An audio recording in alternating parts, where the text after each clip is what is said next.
En este vídeo pretendo tocar la figura del director técnico en las empresas de control de plagas y de prevención de legionelosis, las empresas de sanidad ambiental, que es un poco el término que se ha puesto de moda últimamente. Me quiero aproximar al conflicto que vive el director técnico dentro de las empresas y las tensiones que mantiene con otros roles dentro de la empresa, como puede ser la gerencia, los comerciales, los aplicadores, por ejemplo. Vamos a empezar por un poco definir qué es un director técnico. Pues básicamente es la máxima figura dentro de una empresa en lo tocante a cómo hacer el trabajo. Responsabilidades de ese tipo son, por ejemplo, asegurar que los subordinados, y en este caso los aplicadores, que también se les llama técnicos, ¿de acuerdo?, de servicio, pues trabajen con calidad, con seguridad, con los productos que nosotros prescribimos en las concentraciones y dosis que nosotros, los directores técnicos, prescribimos. Cosas aparte de eso, que es lo más directo, pues asistir a los comerciales, ayudar o redactar directamente ofertas comerciales, sobre todo en clientes de cierto calado que requieren hacer ofertas un poco más complejas, y también, por ejemplo, reunir documentación, redactar pliegos técnicos para hacer ofertas en concursos públicos, por ejemplo. Eso es una cosa que hacemos bastante. También tenemos la responsabilidad de escoger el material de trabajo, es decir, teóricamente, todo esto es en teoría, claro, luego hablaremos de cómo todo esto se deforma. Nosotros debemos escoger todo, o sea, desde la pistola del gel hasta la pulverizadora, hasta la hidrolimpiadora para el control de legionela, hasta el clorímetro que utilizamos, pasando por toda la herramienta, portacebos en el caso de desratización, bombas dosificadoras en el caso de hipercloraciones, todo lo que podáis imaginar. En cuanto a material de trabajo, en una empresa de control de plagas lo tiene que decidir el responsable técnico. También hacemos, aparte de asistir a los comerciales y de acompañarles físicamente, o en algún caso incluso hacer las ofertas, tenemos una labor de asistencia técnica al cliente, ya no solo al propio personal de la empresa, sino a lo que es el cliente cuando tiene algún tipo de duda o necesita que le visite una persona con formación superior. A veces ocurre que tenemos que asistir a reuniones, por ejemplo, con el personal de mantenimiento, cosas de ese tipo, ¿no? Y tenemos un poco que dar la cara por la empresa. También hacemos un poco la intermediación con la autoridad sanitaria, aunque esto en realidad no pertenece genuinamente a nuestra actividad. A veces pues nos toca registrar a la empresa para determinada actividad, por ejemplo, la empresa de plagas registrarla para legionela o viceversa, o registrar a la empresa para hacer tratamientos fitosanitarios. Gestión con el ROES, con el registro orgánico de establecimientos y servicios, el registro oficial de establecimientos y servicios biocidas en la comunidad autónoma correspondiente. Cosas de ese tipo también hacemos habitualmente. Las responsabilidades del director técnico teóricas son muy amplias y tocan en diversos aspectos elementos que afectan a la rentabilidad de la empresa. Por eso surgen conflictos. Por ejemplo, ¿qué incentivos tiene el director técnico? Porque es muy importante para entender una empresa qué incentivos mueve a cada rol dentro de la empresa.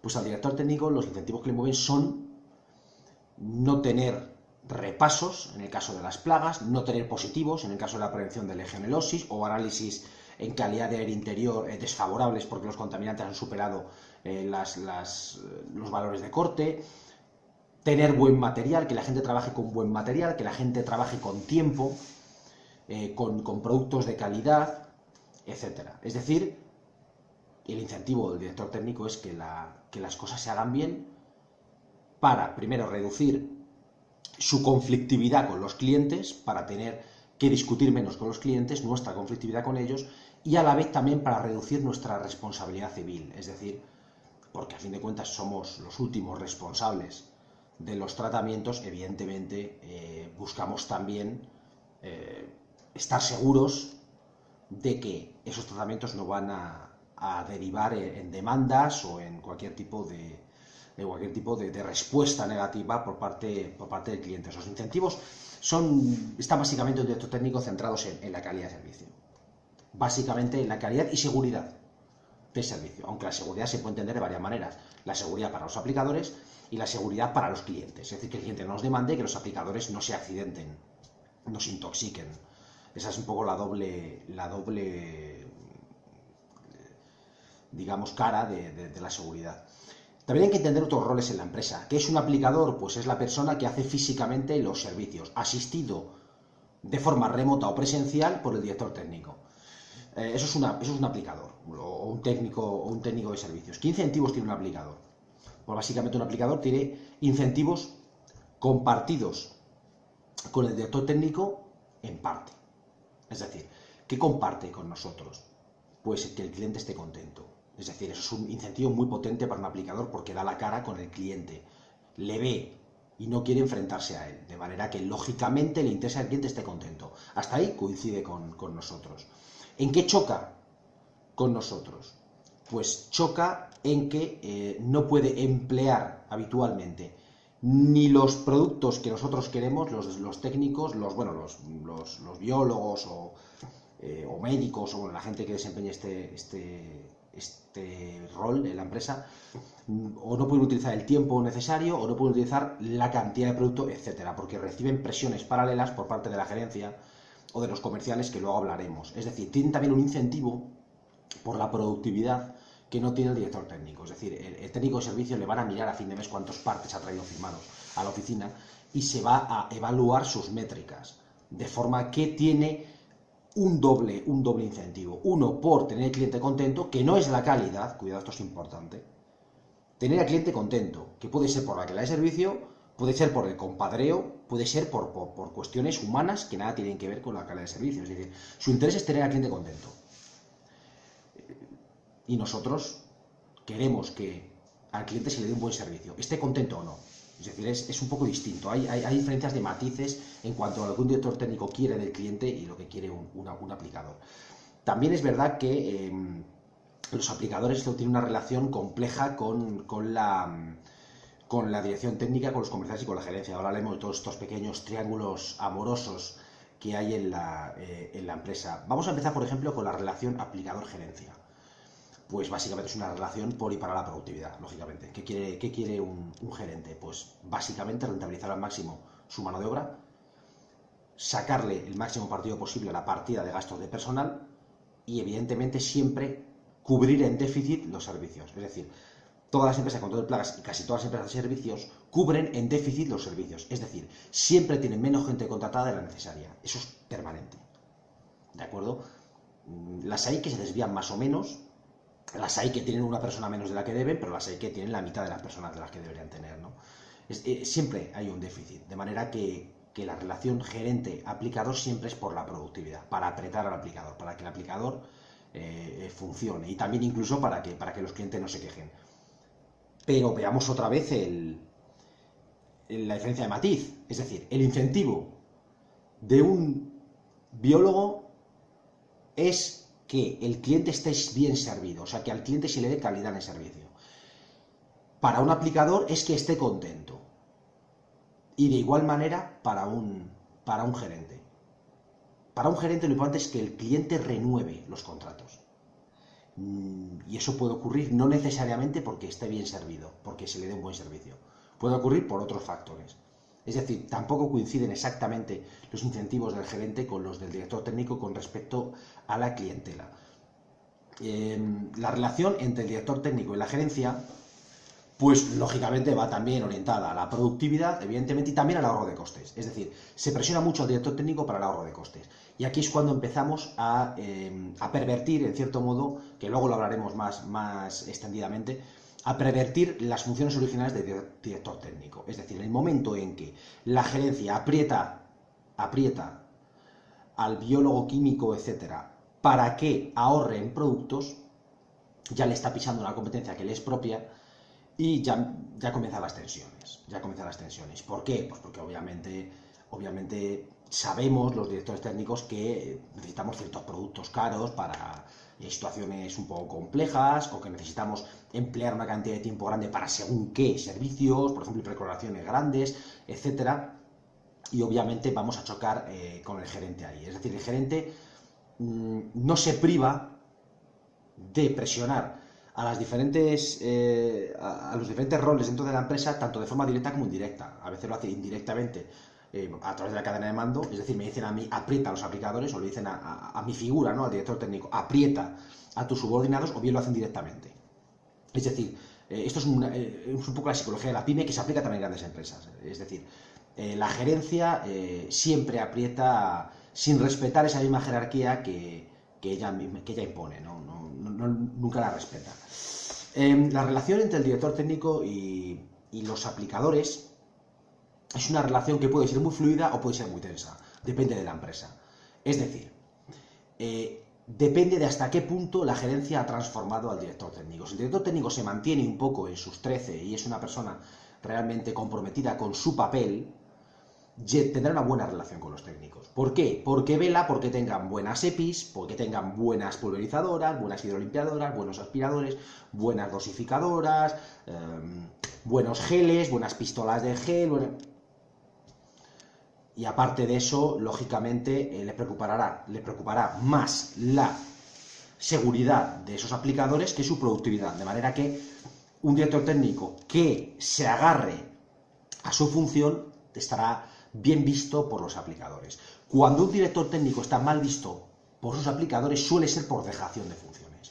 Es decir, o bien porque al aplicador le toca dar explicaciones con los clientes que debería dar el director técnico, es decir, el director técnico no sale de la oficina o intenta no dar la cara con los clientes, o bien se ha integrado en la maquinaria un poco de la productividad en la empresa y se dedica básicamente a apretar a los aplicadores. De manera que una mala relación entre el director técnico y los aplicadores suele ser sintomática de que no están realmente haciendo el trabajo que deberían hacer. No quiere decir que no estén haciendo un trabajo valioso para el empresario, pero a lo mejor no están haciendo el trabajo que deberían hacer, o sea, por el que han sido no contratados, sino que figura en su categoría profesional. Al respecto de la relación entre los aplicadores y los directores técnicos, es importante destacar cuál es el sistema de incentivos que mueve a los aplicadores. Por una parte, tienen incentivo por trabajar menos, es decir, por cumplir con el trabajo, traer los papeles firmados, los partes de trabajo firmados y tener al cliente satisfecho trabajando la mínima cantidad de horas o con la mínima penosidad posible. Eso hace que, especialmente en trabajos muy especializados, por ejemplo, en prevención de legionelosis, engañe, en cierto modo, tienda a engañar al cliente que desconoce los detalles de los protocolos que tiene que aplicar. De ese modo, acorta los protocolos, acorta los tiempos, se salta pasos, etcétera. De esa manera, además, aumenta un poquito su productividad, cosa que siempre le vendrá bien de cara a su relación con el gerente. Otra cosa que hace es, en el control vectorial, es dar un servicio de mucha menor calidad o intensidad cuando sabe que no hay plagas en ese local, por ejemplo. Es decir, contraviene el mandato que le da el director técnico en todo momento en que pueda permitírselo sin disgustar al cliente o sin que ello traiga consecuencias.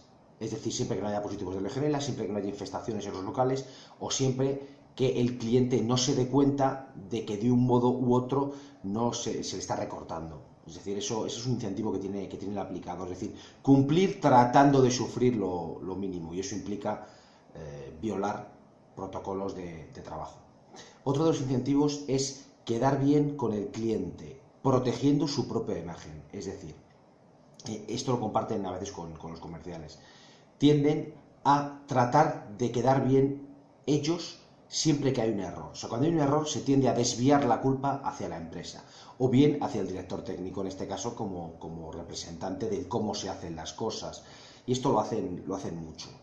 Ellos tienen que proteger su imagen, es lógico, puesto que tienen mucho contacto con el cliente, pero eso hace que le lleguen presiones impropias al director técnico por parte de los clientes en forma de quejas que están motivadas por cuestiones ajenas a su modo de proceder. Es decir, el aplicador intenta que la empresa siempre sea la responsable de la cicatería o del recorte en tiempo, productos o en general en atención, y él presentarse como el defensor de los intereses del cliente ante la empresa. Es decir, como la persona que presiona a la empresa para que le permitan dar un servicio más adecuado al cliente, lo cual generalmente pues no es cierto. Es decir, eso lo compara también con los comerciales, este segundo punto. Es decir, habitualmente ese recorte lo hace él de motu propio siempre que no le traiga consecuencias a corto plazo. Es evidente que en muchas ocasiones los recortes en efecto vienen por parte de la empresa y que el aplicador defiende al cliente. Obviamente eso también ocurre y es compatible, es decir, tanto la empresa por una parte como el aplicador por otra le pueden recortar constantemente calidad al cliente, cada uno por sus propios intereses. Es decir, la empresa por la productividad y por la rentabilidad, y el aplicador por esta cuestión de incentivos que hemos hablado para trabajar menos o para trabajar más a gusto. Ambas cosas son compatibles. De hecho, ya hablaremos en un vídeo acerca de los aplicadores, cómo ellos reciben una presión similar por parte de la empresa que tiende a decirle a los clientes que todos los fallos se deben básicamente a errores personales u omisiones personales de los aplicadores y jamás a la metodología de la empresa. La relación entre el director técnico y los comerciales ya la comenté en otro vídeo al respecto de las empresas, de cómo se montan las empresas de control de plagas, pero es una relación permanentemente tensa, es mala inherentemente, porque el sistema de incentivos, como ya comenté, es completamente opuesto. Es decir, ¿qué quiere un comercial? Cerrar la operación al precio que sea, porque una vez que ha invertido tiempo en convencer a ese cliente, quiere cerrarlo sea como sea, porque no hay mayor pérdida de tiempo que para un comercial que no cerrar un acuerdo una vez ha invertido tiempo en él. De manera que intentará hacerlo a cualquier precio. ¿Cómo se puede hacer un cliente a cualquier precio? Pues barato. ¿Cómo se puede cerrar esa operación de cualquier manera? Pues accediendo a cualquier exigencia del cliente. ¿Cómo gana el dinero el empresario en esas condiciones? Es decir, cediendo al cliente y siendo baratos, pues básicamente simulando servicio o recortándolo drásticamente. ¿A quién le manda recortarlo? Al director técnico. Que a su vez se lo tiene que ordenar a los aplicadores. Y todo esto sin que el cliente se enfade y sin que note pérdida de calidad. Evidentemente, eso es casi magia, es muy difícil. ¿Cómo se consigue? Pues no se consigue, a veces se consigue, a veces no, pero se basa en un sistema de engaños y de relaciones personales en las cuales, pues bueno, se trata de despistar al cliente para que no se fije realmente en lo que está recibiendo. De manera que una relación sana entre un director técnico y los comerciales es mala. Un director técnico que está en su trabajo, que realmente defiende su rol, tiene que tener una relación mala con los comerciales. Si tiene una relación buena con los comerciales, andamos mal. Es que se trata de un director técnico que o bien es retribuido con algún tipo de complemento o algún tipo de comisión, o bien es un director técnico que se ha plegado por completo a la maquinaria de la productividad, la captación de clientes a toda costa, porque realmente trabaja un director técnico siempre la retención, no la captación, la retención de clientes. Cuando un director técnico lo que hace básicamente es acompañar a los comerciales para asegurarse de que las operaciones salen, en vez de ir a los clientes a ver que el trabajo esté bien hecho, a hablar con ellos, a solucionarles dudas o a calmarles en caso de que estén enfadados. O sea, cuando realmente solo están en la captación y no están en la retención del cliente, en su satisfacción, no están cumpliendo con su deber sin duda alguna y se han plegado un poco a la presión de la gerencia, a la presión más común entre los gerentes, no quiere decir que sea la única. La figura del director técnico tiende a pervertirse con el paso del tiempo en una empresa. Y esas perversiones las podemos un poco enumerar o ver por encima. Una de ellas es que el director técnico con el tiempo puede acabar siendo un capataz, un mando medio, un machaca. Es decir, una persona que se dedica básicamente a apretar. O sea, es el que toma el látigo sobre los aplicadores por comodidad del gerente. A veces ocurre eso. Es una manera muy típica y tremendamente mediocre, pero muy extendida, de satisfacer a la gerencia. Es decir, ¿cómo me agarro en mi puesto de trabajo y soy un director técnico y soy básicamente pues, un cobarde que quiere por encima de todo retener su puesto? Pues una de ellas es quitándole el trabajo sucio. Y es una posición privilegiada para quitárselo, ¿no? La del director técnico. Lo que haces es básicamente apretar a los aplicadores, olvidarte de la calidad de servicio, olvidarte de la retención, dedicarte solamente a ayudar a los comerciales por un lado y a machacar hacia abajo en la jerarquía para que hagan mucho más trabajo, ¿vale? Es la perversión, digamos, del capataz. Otra que también existe es la del apagafuegos, otro rol pervertido, digamos torcido, de lo que es un director técnico, que es el apagafuegos. Es aquel director técnico que está permanentemente tratando de tapar los desaguisados de la empresa. O sea, va a los clientes siempre a dar excusas, siempre a engañarlos, siempre a echar tierra sobre los errores. Realmente no trabaja en dirigir a los aplicadores, no. Trabaja solamente bajo aviso. Es decir, lo único que hace fuera de la oficina es apagar fuegos. Fuegos que ya se han encendido, o sea, nunca se anticipa. ¿Por qué? Bueno, pues porque es otra forma de satisfacer a la gerencia, que se quita otra de las labores más desagradables que pueda haber. Una de ellas es, evidentemente, enfrentarse directamente con los técnicos de servicio para aumentar la productividad, y otra es discutir con los clientes cuando estos detectan que se les está dando un mal servicio.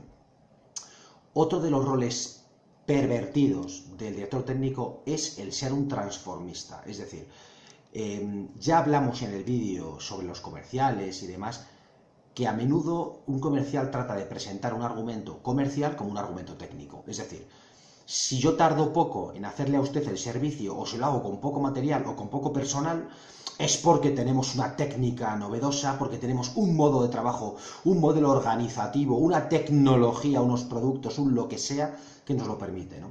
Cuando es mentira, es un argumento comercial, te están diciendo, bueno, nosotros te vamos a sacar más dinero, vamos a prestar un servicio más barato porque sí, porque vamos a conseguir que te lo tragues, vamos a conseguir que te tragues ese sapo a base de argumentártelo.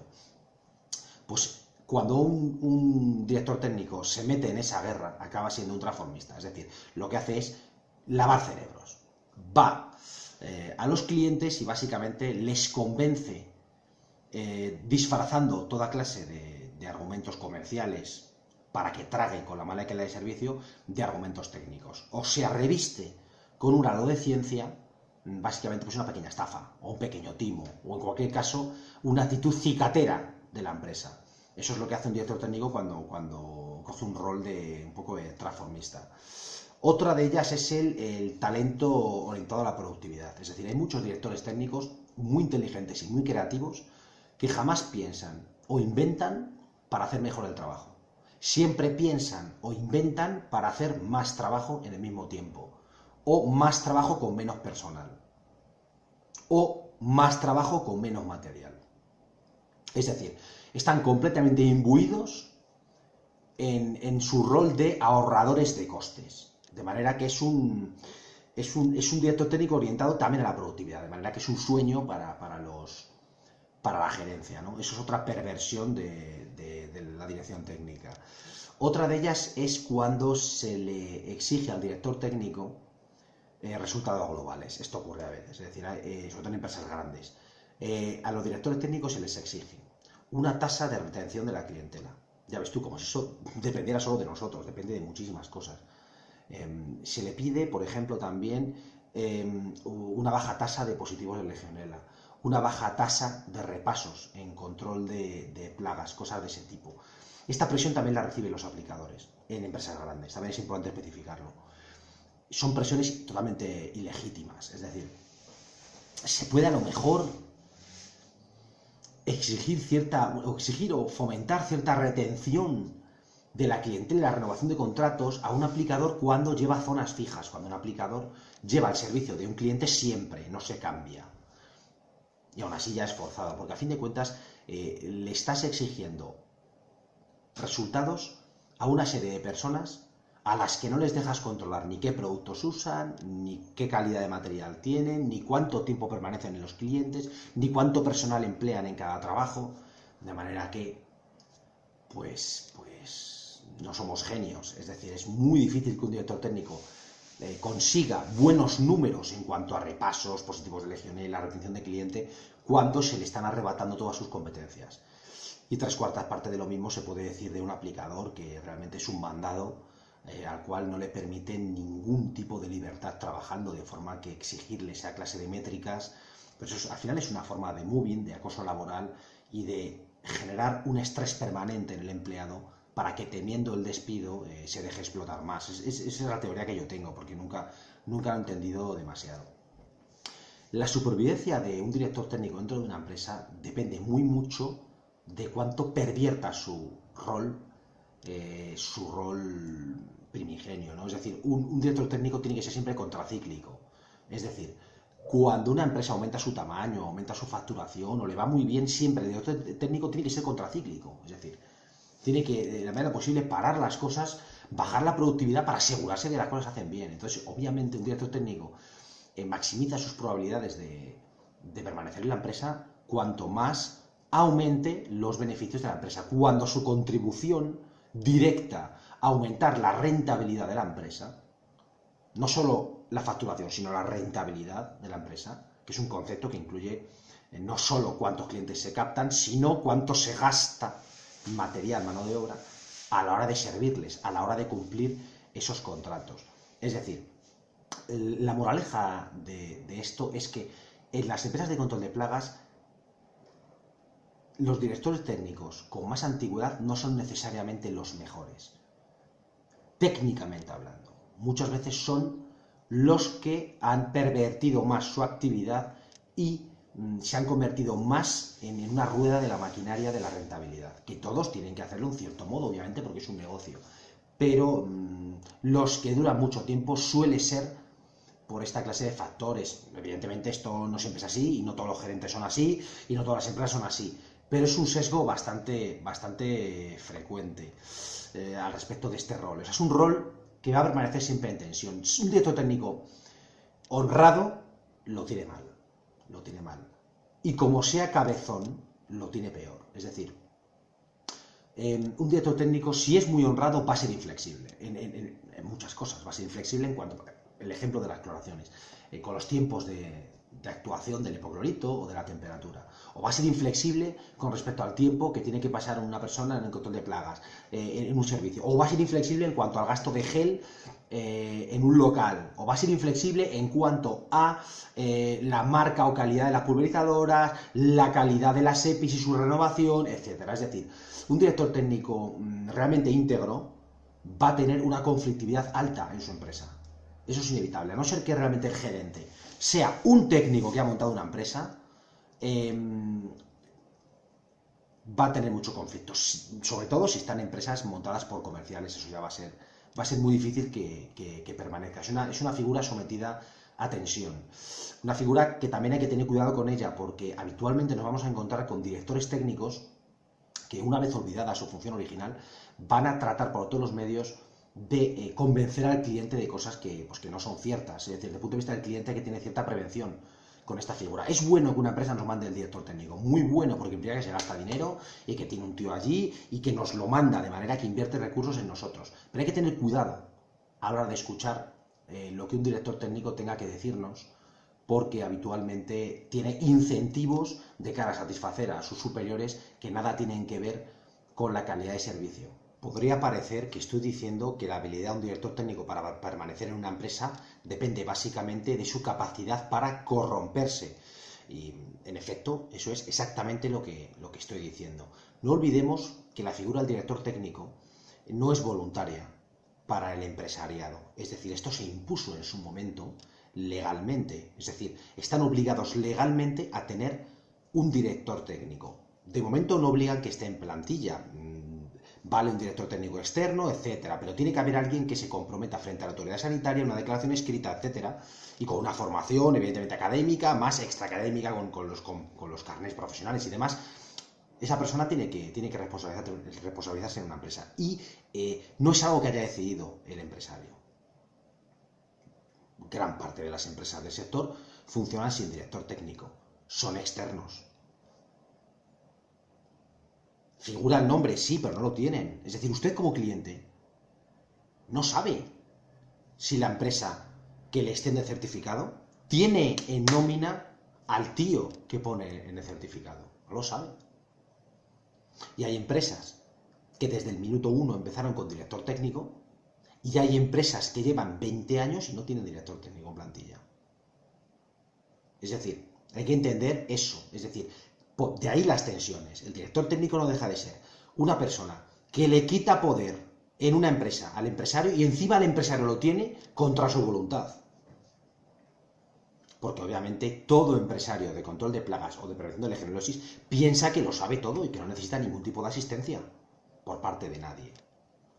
De forma que es una figura forzosa, ¿no? Que de ahí viene un poco cierta antipatía original. Y también es importante eso, que la gente sepa que sería bueno saber si la empresa que nos presupuesta tiene un director técnico en plantilla. Esto puede parecer difícil de averiguar, pero no es tan difícil. Es tan sencillo como forzar una visita de ese director técnico. Cuando el director técnico es externo, casi nunca acude a los avisos de la empresa. ¿Por qué? Pues lógicamente pues no le vale la pena. Porque se paga poco, porque es una cosa que realmente pues no es rentable para él. Quiero decir, dar la mano de obra directamente. A un director técnico le interesa trabajar en una empresa si está en nómina. Si no está en nómina, obviamente están usando su firma y hará poco más o poco menos que algunos informes, firmar certificados y quizá ayudarles en algún presupuesto. Más lo va a hacer. De manera que sería bueno que ustedes, a la hora de seleccionar una empresa, pues forzaran que venga el técnico. Y además que le den el teléfono. Me gustaría preguntarle algo, pidan el teléfono al director técnico. O pidan una tarjeta al director técnico. O pidan el correo del director técnico. Pero mejor un teléfono. Un teléfono para hablar con él o bien una visita. De esa manera pueden sacar un dato fundamental de cara a evaluar la calidad de una empresa. Porque a fin de cuentas es competencia desleal. Es decir, es competencia desleal que una empresa funcione pagando los costes de una nómina desde que es fundada, incluso a veces con gran penosidad, porque hay empresas muy pequeñitas que han tenido director técnico desde que empezaron, y es muy penoso pagar el sueldo de un licenciado según se empieza. Y otras, en cambio, no corren con ese gasto, sino que lo solucionan con una iguala, con un contrato mercantil, que lo que hacen es coger a un autónomo, y le pagan algunas facturas, y no está allí, básicamente utilizan su número de colegiado y utilizan su licenciatura. De manera que eso es bueno que lo sepan para descartar empresas. Esto quizá debería haberlo metido también en el vídeo de cómo seleccionar una empresa de control de plagas o de prevención de legionellosis. Y debería intentar incluirlo, pero es un dato importante. Y que también explica mucho por qué todo esto que he hablado acerca del director técnico y cómo se lleva con comerciales, con gerentes, con aplicadores, etcétera, porque es una figura que no es natural en este sector. Ha sido introducida con posterioridad a la creación del sector. Es una figura, de hecho, que lleva en el sector no tantos años. Así que todavía hay una resistencia por parte de los propietarios a tragar con este requisito legal que le ha puesto la autoridad sanitaria. Voy a intentar detallar casos en los cuales el director técnico entra en conflicto directo con la gerencia. Casos concretos. Por ejemplo, imaginemos que tenemos un restaurante, tenemos una plaga recidivante, los aplicadores han fracasado sucesivas veces a la hora de quitar la plaga, tenemos un montón de repasos y el director técnico dictamina que hay que cambiar el producto y que vamos a utilizar Goliath Gel, o sea, un gel que vale 50 y pico euros el tubo. Y además dictamina que la dosis va a ser de 30 gramos. Se va a utilizar un tubo entero. Y luego a los 15 días se va a utilizar otro tubo, otros 30 gramos. Bueno, pues obviamente eso es un conflicto, cuando a ese cliente a lo mejor se le están cobrando 110 euros al año y ya solamente el gel se come el coste. Eso es un ejemplo típico. Otro, una hipercloración. Es una hipercloración de un edificio que tiene 15 plantas. El director técnico dictamina que tiene que haber 3 personas en la cloración. Una se queda con las plantas con la mitad del edificio hacia arriba, otra con la mitad del edificio hacia abajo, y una tercera está controlando la dosificadora, por ejemplo, para regular la subida y bajada del hipoclorito según los resultados analíticos y los grifos. Y te dice el gerente, pues no. ¿Por qué? Pues porque se le ha cobrado a esta persona, le vamos a cobrar por hacer la cloración 300 euros, 400 euros. Y tú me estás diciendo que vas a tirarte allí una mañana entera con 3 tíos, o 2 tíos y tú. Pues no. Es decir, esto va a ocurrir mucho. O decirle, opino que la marca de pulverizadoras perfecta para los aplicadores de acero inoxidable de beta son las BIG, por ejemplo, o las Aerofog. Le da el tío, pues no me pienso gastar 250 euros en una pulverizadora. Por ejemplo. Creo que todos los aplicadores tienen que tener máscaras completas, marca 3M, con filtros de partículas, más vapores orgánicos, más... No, no. Media máscara, nada de pantalla entera, media máscara y... Hacen falta repuestos de filtros para las máscaras, para las EPIs. Pedí hace poco, todavía tienen que durarles más. Necesito gel para hormigas, Magnum IGR o, por ejemplo, Furmidor. Pues no utilizar granulado, utilizar Nexa porque es mucho más barato. O sea, esos son enfrentamientos típicos y diarios de un director técnico con la gerencia. Es constante, es decir, la desautorización es constante.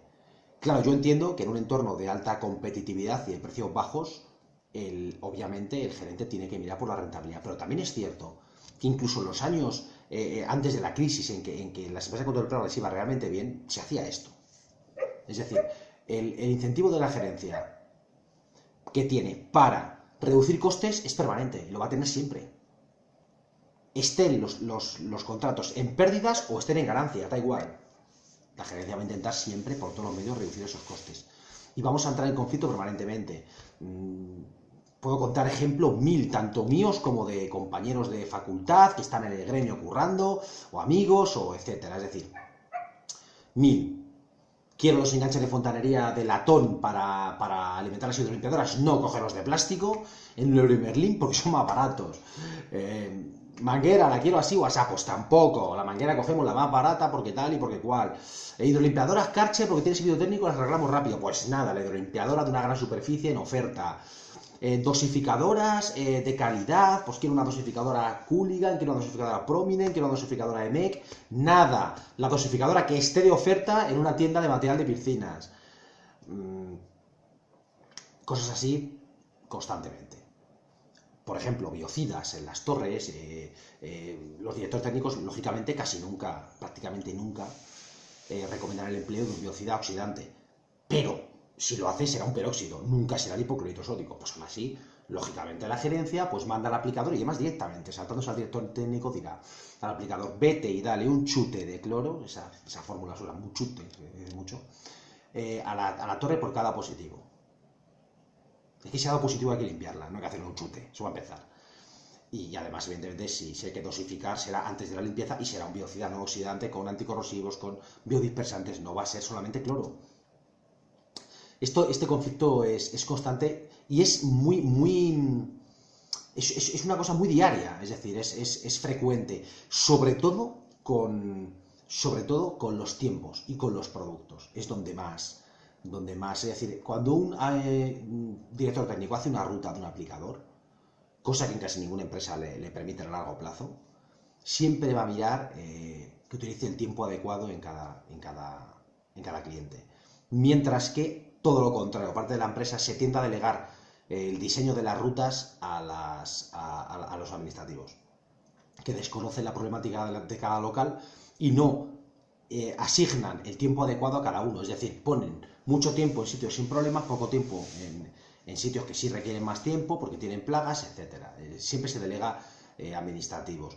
A veces incluso a los propios aplicadores, pero eso es una solución mala para el aplicador porque tiene más trabajo, pero buena porque por lo menos el aplicador tiene un criterio mejor que el que va a tener evidentemente un administrativo. A veces se les da todos los tacos de partes de un mes, por ejemplo, a los aplicadores para que se hagan ellos sus propias rutas. Otros conflictos clásicos son con los comerciales. Cuando un comercial te dice, he presupuestado esta torre con una limpieza al año.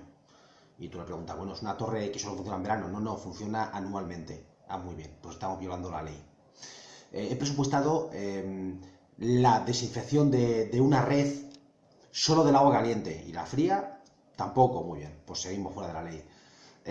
He presupuestado que 4 termos de 2000 litros en un hotel hay que hacer una desinfección térmica, pero es imposible en un hotel porque siempre está ocupado, ya, pero es que lo he presupuestado, vale. ¿Y has presupuestado limpiarlo por dentro? No, pero se abren, sí, es obligatorio, ya, pero no quería pagarlo el hombre. Muy bien. Es decir, habitualmente los comerciales van a presupuestar aquello que el cliente esté dispuesto a pagar, por los incentivos que hemos hablado anteriormente. Una vez que ya han hablado con el cliente, van a detectar, cuando el cliente se niega a la oferta original, van a detectar hasta dónde es capaz de llegar el cliente. Pero van a sacar un acuerdo, aunque sea más bajo, pero evidentemente el comercial no se va a ir con las manos vacías. De forma que va a acordar cualquier cosa y no va a consultar al director técnico. De hecho, se le consulta cuándo te va a prestar ayuda. A un director técnico, cuando lo consulta a un comercial, cuando va a sacar partido de él, cuando le va a sacar ayuda. Pero cuando sabe que el director técnico le va a reñir o le va a parecer mal lo que ha hecho, no le pregunta. Viene directamente firmado el contrato. Se lo pasa a gerencia te lo pasa a ti, tú le cuentas a gerencia qué es lo que está hecho mal en esa oferta, y el gerente te dice algo del tipo, lo entiendo, tienes razón, pero tienes que buscar la manera de hacerlo. Hazlo. Es una manera educada de decir, búscate la vida. Y si no hay manera de buscarse la vida porque es un conflicto irresoluble, va a tocar a que avales una estafa, que participes en ella dirigiendo a los técnicos de servicio, a los aplicadores, para hacer ese trabajo que sabes que no se puede hacer ni en ese tiempo, ni con esos productos, ni con esa periodicidad al año, etcétera. También es muy típico que contraten servicios de control de plagas los comerciales sin atender para nada a las periodicidades. O sea, te dicen, tiene plaga, le he vendido un servicio al año, sin plazo de seguridad, con gel. Y entonces, y le he puesto garantía, muy bien, pues la empresa va a perder dinero, obviamente. Sin más, o sea, con toda seguridad. O que te digan, he cerrado un acuerdo, voy a cerrar un acuerdo con una empresa de alimentación, por ejemplo, con una alimentaria, por un precio muy bajo, con una periodicidad muy baja, cuando realmente eso es otro oficio. O sea, eso requiere una especialización máxima, requiere intervenciones mensuales o bimensuales, portacebos anclados al suelo, señalizaciones en los portacebos, utilizar material trazable en el producto terminado alimentario, hasta los bolígrafos. Es decir, los portacebos tienen que ser trazables y detectables magnéticamente. O sea, y no lo saben. No lo saben, pero claro, un comercial tiene en la empresa un poder bastante importante y choca siempre con los directores técnicos. Conflictos con los comerciales son siempre de este tipo. Nos hemos equivocado con la periodicidad, nos hemos equivocado con el servicio, no nos conocemos el Real Decreto, etcétera. Por eso, desde el punto de vista del cliente, siempre recomiendo filtrar muy mucho lo que un comercial nos dice, porque rara vez va a venir acompañado de un técnico. Si viene acompañado de un técnico nos podemos medio fiar, pero cuando viene un comercial solo nos podemos echar a temblar porque va a intentar la medida de lo posible que firmemos algo, nadie sabe exactamente qué y tampoco a él le importa demasiado con tal de que mantenga la relación personal con nosotros, que es en lo que va a basar la satisfacción. Los comerciales basan la satisfacción del cliente más que en la calidad de servicio, que también en apretar a la empresa para que sirva bien al cliente, lo hace más en la relación un poco personal. Más ejemplos con los comerciales en cuanto a servicios mal presupuestados, pues se me ocurren mil. O sea, presupuestan prevención de legionellosis en piscinas sin atender a la dinámica de lo que es una piscina. Presupuestan, por ejemplo, desinfecciones térmicas en redes de agua fría, que no pueden calentar el agua de ninguna manera. Presupuestan dosificadores automáticos en evaporadores adiabáticos, que casi ninguno los tiene, porque se hacen dosificaciones directamente a la bandeja, o al revés, presupuestan dosificar biocidas sólidos para torres enormes, cuando solo se utilizan torres muy pequeñas, torres diminutas, etcétera. O sea, son mil pequeños conflictos de esa índole, de ese tipo.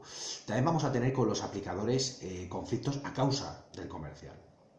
Es decir, habitualmente el comercial va a obligar a la gerencia a que el aplicador trabaje de una determinada manera. Y la gerencia, más que obligar, que la gerencia está encantada de hacerlo, lo que va a intentar es, en cierto modo, hacerte partícipe, y de un modo u otro tú tienes que ser la coartada, ¿no? Porque tú eres quien tienes labia, tú eres quien sabes, quien tienes en un momento dado la formación y el trato como para hacer que el cliente no detecte esta clase de cosas. Esto, por ejemplo, es poco viable cuando se trabaja para grandes empresas de mantenimiento. Por ejemplo, cuando uno trabaja para empresas tipo no voy a citar nombres, pero bueno, las grandes de las facilities en España, pues tienen personal formado y saben lo que hacen. Y son gente de mantenimiento que tiene cursos de Legionela hechos, etcétera, y no se les puede timar fácilmente. De manera que eso cada vez tiene menos trayectoria una vez que subimos el nivel del cliente. De hecho, si tratamos con un responsable de calidad, por ejemplo, en la industria alimentaria, es tremendamente difícil que un comercial vaya a engañarle. De hecho, ahí el trato será probablemente entre directores técnicos y directores de calidad directamente. Es decir, porque son gente, ambos con formación superior, incluso muchos del mismo ramo. Hay mucha gente licenciada en ciencia, tecnología de los alimentos, en biología, etcétera. De manera que eso tiene trayectoria, sobre todo para el comercio y la pequeña empresa, que es donde se producen esa clase de conflictos continuos. O sea, la figura del director técnico, un poco en resumen, es una figura sometida a tensión permanente en una empresa y es una figura cuya permanencia en la empresa suele ir ligada a una transformación y a entender toda una serie de reglas no escritas, porque nadie te va a ordenar explícitamente casi nunca que times a un cliente, o no te van a ordenar explícitamente que no sigas un protocolo. La gente se cuida muy mucho de no ordenar nunca explícitamente y, por supuesto, jamás por escrito, esta clase de cosas. Pero la habilidad del director técnico para olfatear esa clase de influencias, para olfatear lo que se espera de él, aunque nunca se lo van a decir explícitamente, de eso depende mucho la supervivencia suya en una empresa. Especialmente en empresas grandes, que son las que, como ya he dicho en otros vídeos, más se orientan por la productividad, y aquellas donde se hacen métricas de todo está medido, todo está estudiado estadísticamente, y obviamente mejorar esos números es imposible si un director técnico mantiene su función original.